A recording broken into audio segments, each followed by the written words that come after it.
The medieval period was full of theological literature. Far from a dark age, it gave us some of the most intellectually stimulating Christian works. On today's episode of Thinking West, we're going to be talking about 10 great Christian texts from the medieval ages. The first is Revelations of Divine Love by Julian of Norwich. Now, Julian, an English ascetic, describes 16 visions she had while very ill, where she witnesses the pains of Christ's passion and receives assurances about her eventual fate. It was largely unknown until its republishing in 1670. The second on the list is The Cloud of Unknowing by an anonymous author. Written specifically for religious students, it's a guide to contemplative prayer and suggests that to better reveal God, a surrender to the mysterious is necessary. It emphasizes a personal and emotional connection to God. Third is Sermons by Johannes Tauler. A collection of 23 sermons by German monk Johannes Tauler. It addresses practical issues in the spiritual lives of the laity. It was one of the most influential spiritual works of the late Middle Ages, esteemed both by Catholics and Protestants. Next is Opera Philosophica et Theologica by William of Ockham. Here Ockham addresses questions regarding the essence of God, his relation to his creations, and why God can't be understood solely by our natural faculties. It's famous for the philosophical principle, Occam's razor. Next is The Little Flowers of St. Francis by Brother Ugolino.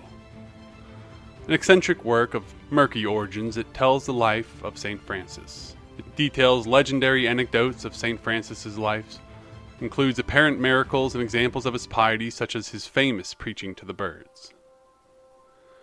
Next is Proslogion and Why God Became Man by Anselm. Anselm's dual philosophical works led to his credit as founder of scholasticism. Proslogion is a prayer contemplating God's attributes, while Why God Became Man is a dialogue addressing the necessity for Jesus' atonement. The Ladder of Divine Ascent by John Climacus. Climacus uses a ladder with 30 steps to describe how one may unite one's body and soul to God by practicing virtues and avoiding vices, ultimately culminating in agape, love. It's a favorite for Eastern Christians during Lent. Next is The Imitation of Christ by Thomas à Kempis. One of the most widely read Christian books of all time, The Imitation is a devotional work comprising 4 parts, each pertaining to a different aspect of spiritual life. It emphasizes an interior imitation of Jesus Christ. Second to last is The Book of Sentences by Peter Lombard. It's a compendium of theology, influencing countless other works. A commentary on this work once qualified aspiring theologians to teach at university level. Thus, other scholars like Aquinas and Bonaventure wrote commentaries on it.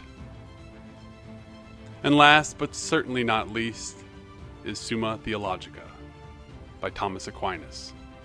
A masterwork of philosophy and theology, Aquinas' seminal work is essentially a summary of Christian theology, encompassing principles that often have one foot in the Bible and another in Aristotle.